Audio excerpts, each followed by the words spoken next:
many sources of light coming to us, and Christianity and Christmas Eve are one of them.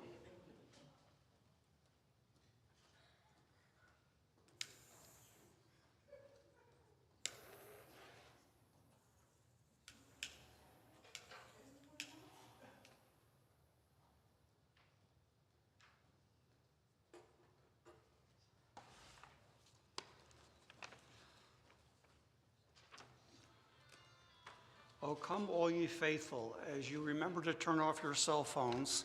Oh, come all ye faithful, 253, verses 1 and 3.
Please be seated, but why don't we sing that together and do the Venite Adoramus? It's next year?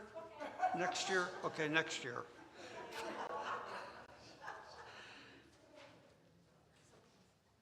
Our Christmas Eve tradition has become now a number of familiar carols, a number of familiar readings, and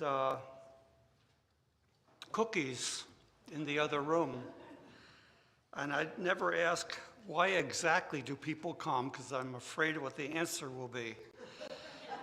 The first reading is this from the famous Black Baptist minister Howard Thurman, The Work of Christmas, making the point that Christmas is not just good feelings and music, it's work.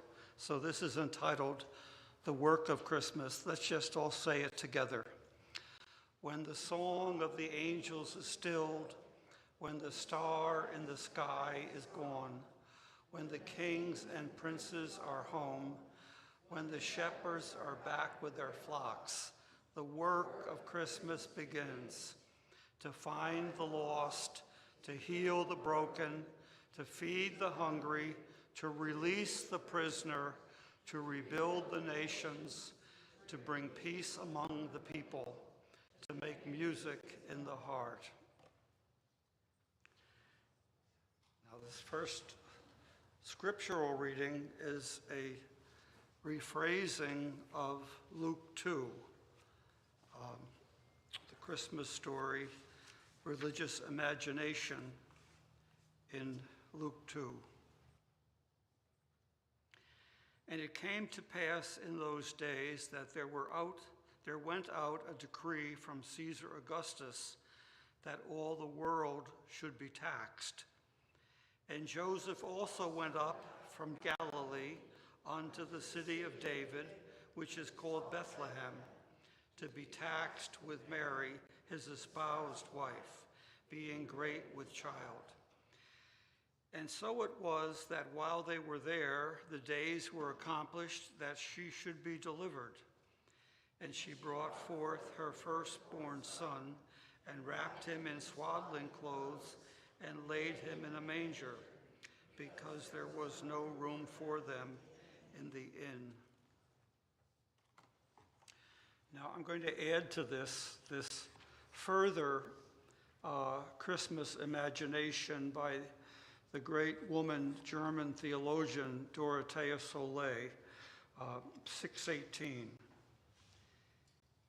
In this night, the stars left their habitual places and kindled wildfire tidings and spread faster than sound. In this night, the shepherds left their posts to shout the new slogans into each other's clogged ears. In this night, the foxes left their warm burrows, and the lion spoke with deliberation. This is the end revolution.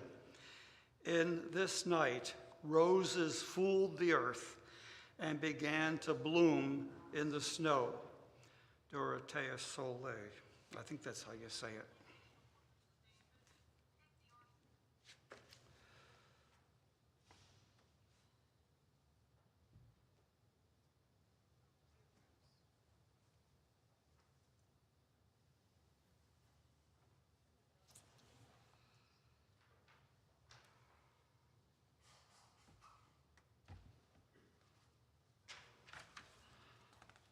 How many of you know the Velveteen Rabbit? Okay.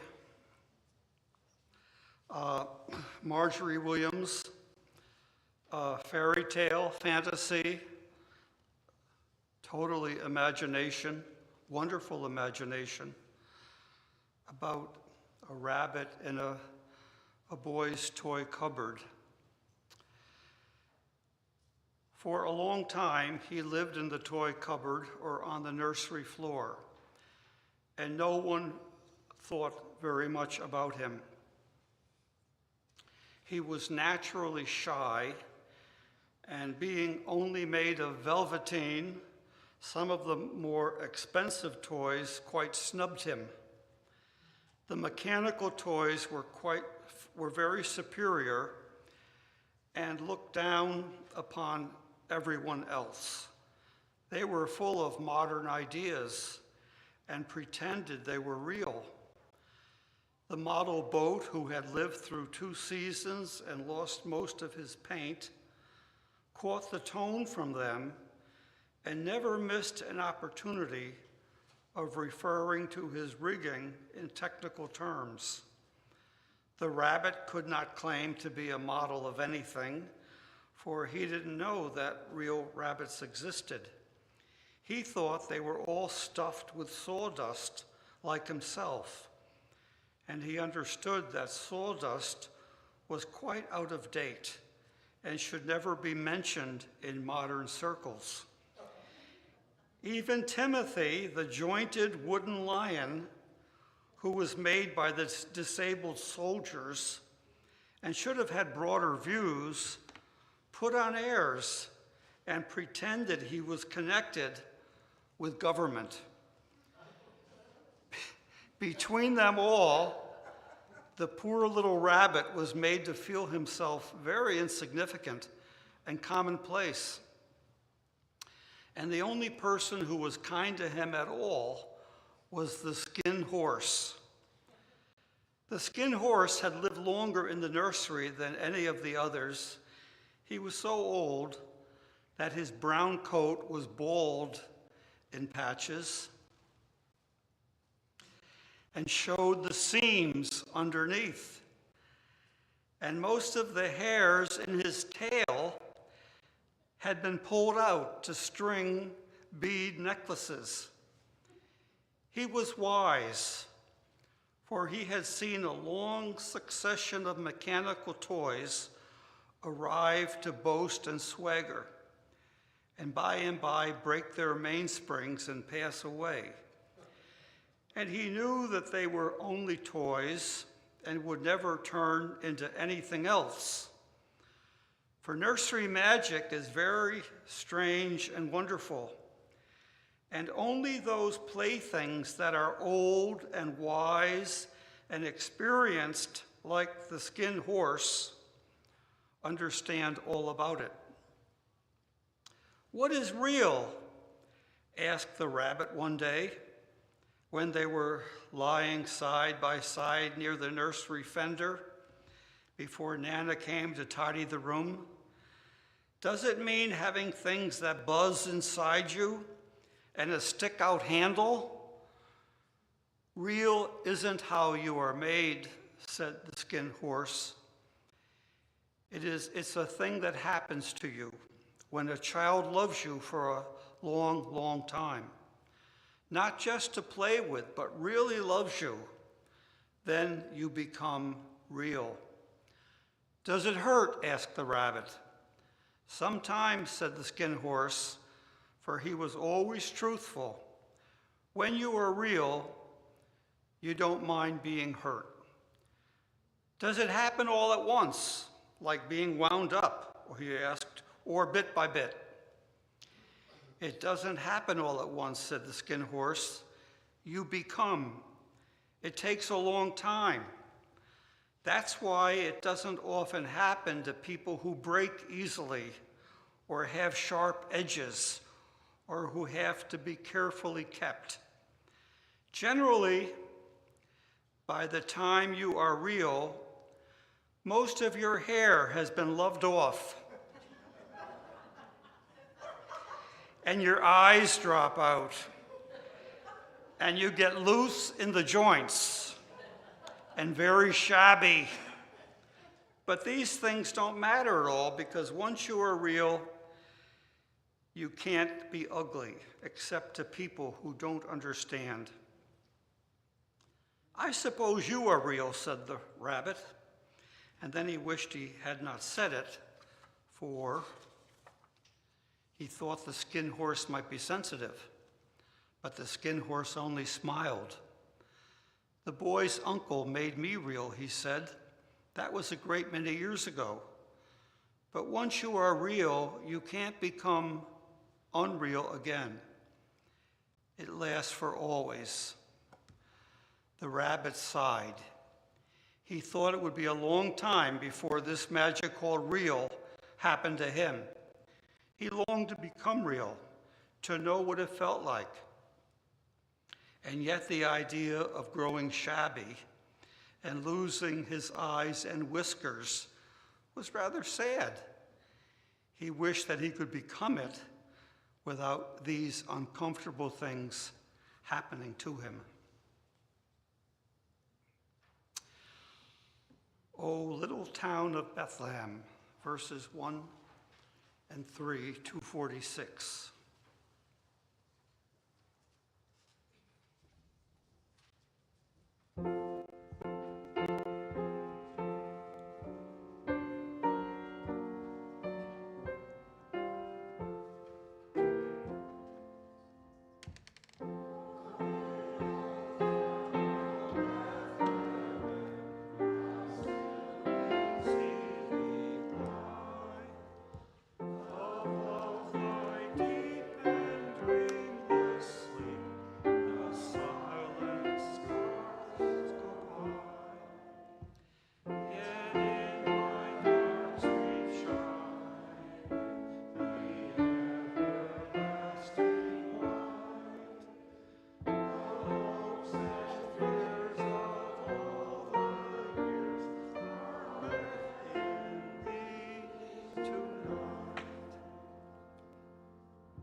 Now, did everybody get a candle? We ran out?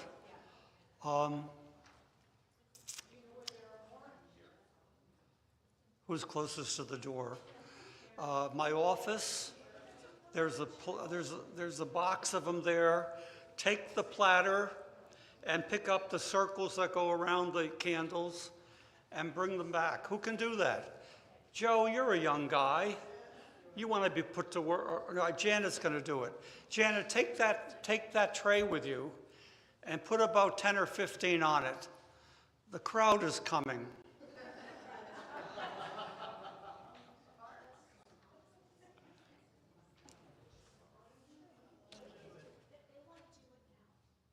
Yeah, I think it's a good idea. We've never had this many on Christmas Eve. Wait till the crowd gets back, meaning Janet. Okay.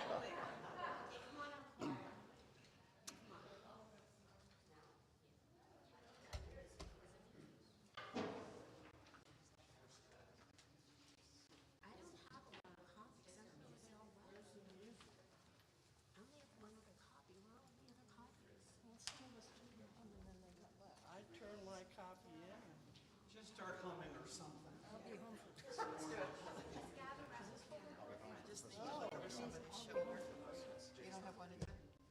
I don't know the word.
What was that?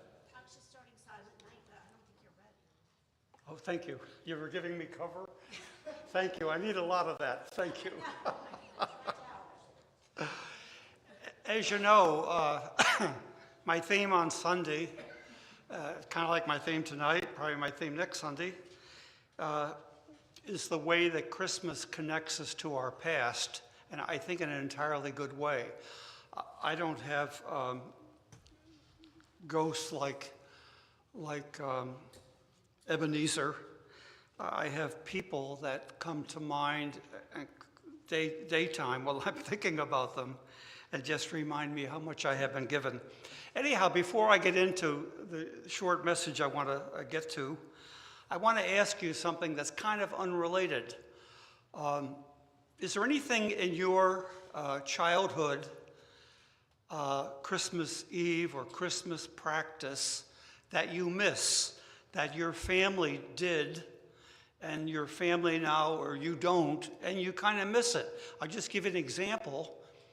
My wife, Lori, who came over from Germany when she was 19, once she discovered that we didn't have lit candles on church trees or home trees, it wasn't the same, and it still isn't the same, and she misses that.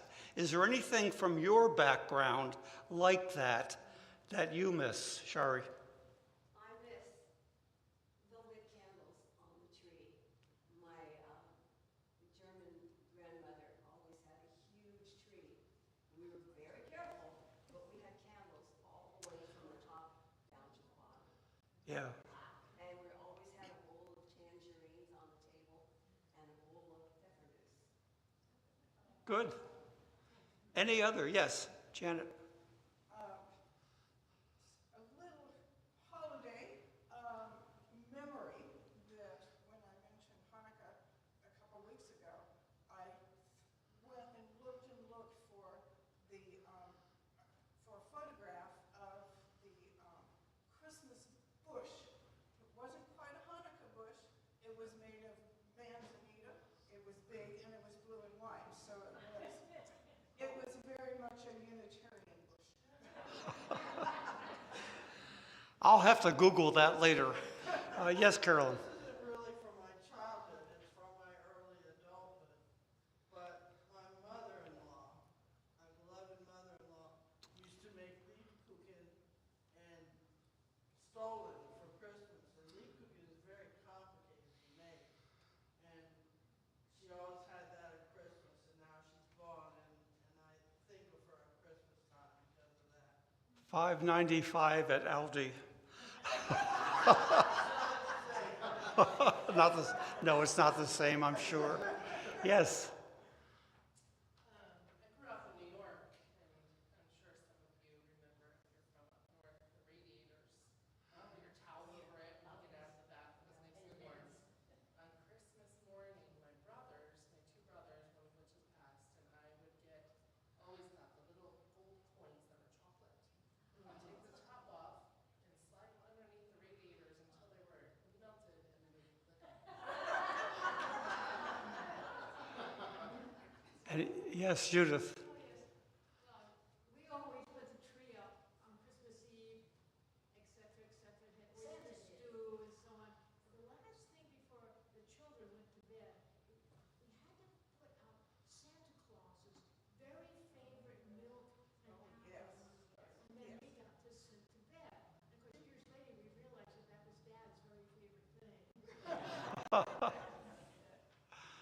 Anyone else? Weren't you in the same household as that one? She talked about Christmas Eve, I'm going to talk about Christmas morning. Go on. Santa Claus brought the tree, and then as we were old enough to realize who he was, we had to stay up and do the tree.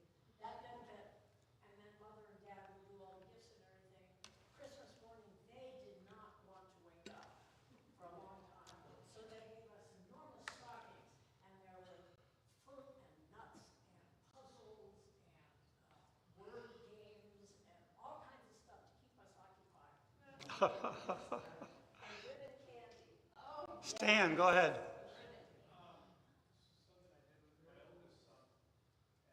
Speak up if you can. I know you can. Something that I did with my oldest son, and one of the things we would do was make paper snowflakes and tape them to the windows.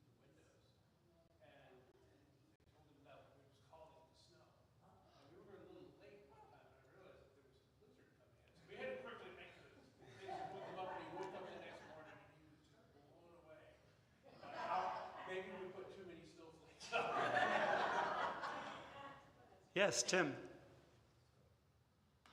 My dad, Joe Burke, who some of you know, would have been 91 a couple days ago, and for Christmas, there was always a big present, but it wasn't under the Christmas tree. It was a clue that you had to go and find the next clue. Once you found the next clue, you had to figure it out, and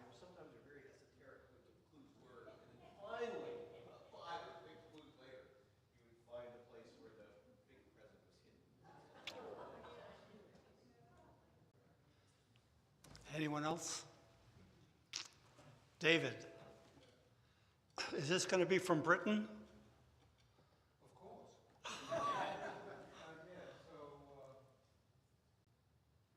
my sister was about 2 years older than myself, and she really liked to play a big role in giving out the presents, which were all under the tree, and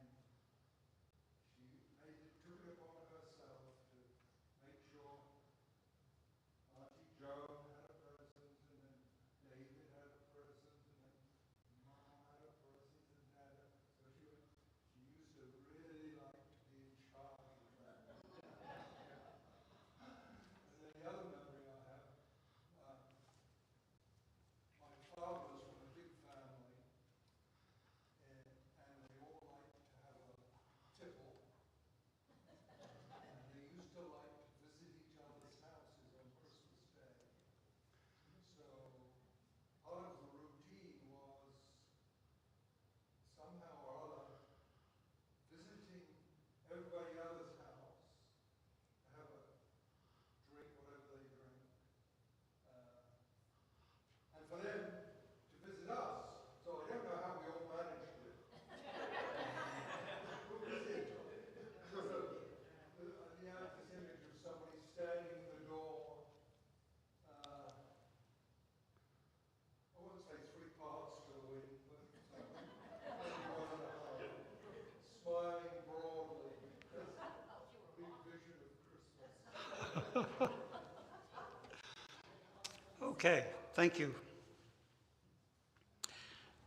What I wanted to just mention, and I'm not going to say a lot, is that as I sort of implied or wrote in the update, Christmas has not been a particularly religious holiday for me for a long time, but it has been a time to try to discover things that are ongoingly important to me and that I might be losing track of, like the calm in my life and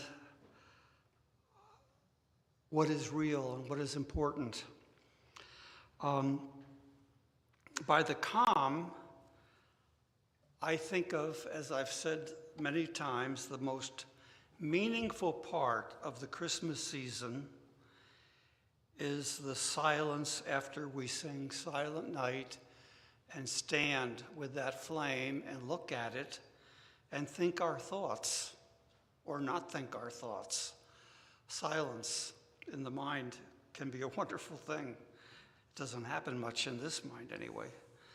But calm is a really important component. And obviously the Christmas season, as it is planned by society and by churches, it doesn't seem like calm is the point, but calm is the point for me because I realize I need it. I need it as much as I ever needed it. Why?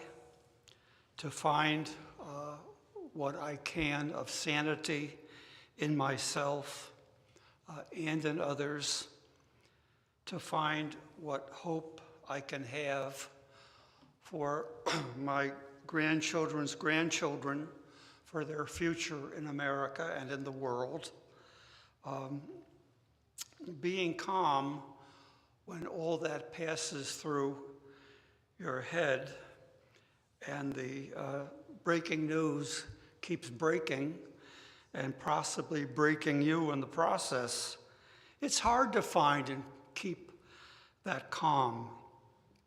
So the moments I have it, I really treasure.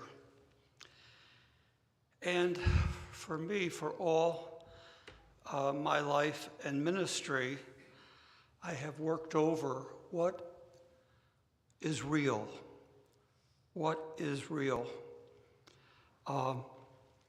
This season seems to me like a hard time to focus on what is real. I think of that mantra of Forest Church. Remember the great you minister, Forest Church, and author. Want what you have? Well, that wouldn't get you into buying very much, would it? Want what you, does anybody here make a point of not buying very much at this time of year? It seems unpatriotic, but some of us do make that point. Want what you have, and I think the rest of it is, what's that?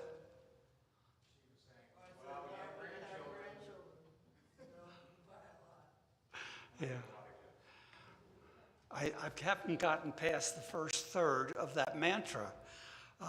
Want what you have, be who you are, and do what you can. Does that sound right to anybody? Yes. Or that I'm sticking to it. That was Forest Church's mantra, and it seemed like a good one when we read a number of his books in the Wednesday group. So what is real? I mean, are you working on what is real and what matters and what is important to you? It seems to me like it's the mission. It's our mission. And until our last breath, we have to work on it because we owe it to those that come before us. We owe it to those who come after us. What is real? What mattered to us? I've told you that one of my kids gave me one of those books that you buy off a little rack in the Hallmark store, a $5 book that you can read in about 20 minutes, and it's called The Meaning of Life. Well, one of my daughters got the idea that Dad should have this because he sure is going talking about it. The end of the book was, the meaning of life is to find out what you really like to do and do it. That's the meaning of life. Find out what you like to do and do it for $5. And I thought, 4 years at a college in West Virginia, 3 years at Yale Divinity, and for $5, the meaning of life. I think as turmoil prevails in the country, in the world, as an order we believed in seems threatened, what is real, what matters, is increasingly important. And we have to think about it and how we can contribute to it and make it last for those we care about, for their future. Calm and real. Now, Jay, can you figure out how to turn off lights? I guess the songs are going to be on the wall, aren't they? Hold that thought. Oh, yes, they are.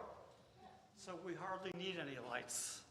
But I need to tell you, as I pass the light to you and you pass it to each other, please keep the paper up toward the top. Please hold it carefully.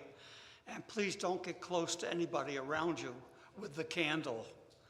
That's happened in several churches I've been in, but not here. Thank you.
Let's have a couple more verses of it quietly.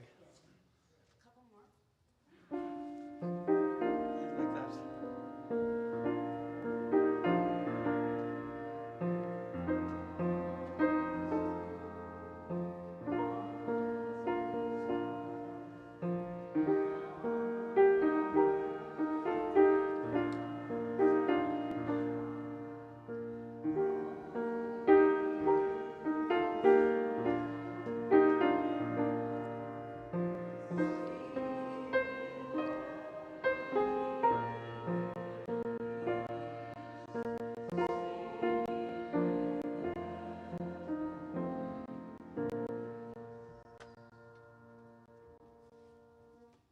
And now, joy to the world, please blow out your candles carefully.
Oh, that loss of control feeling one gets up here.